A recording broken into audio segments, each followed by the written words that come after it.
Naudos kol kas pasakyti realiai negaliu, nes tik esu susipažinau.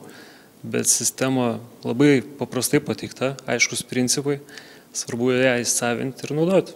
Asmeninio efektyvumo tai toksai vienas iš pirmųjų. Ankstesnis seminaras gal buvo coachingu daugiau domėjus.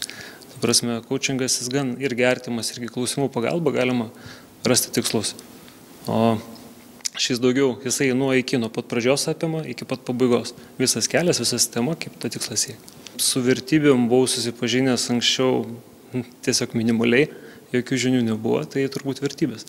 Vienas iš mano prioritetų tikslų tai yra saviugda, efektyvumas.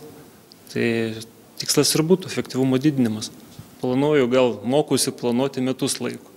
Savo laiką, tarkim, nepasakau, kad tai darau labai gerai, galima geriau, bet šios technikos, manau, padės dar geriau planuoti.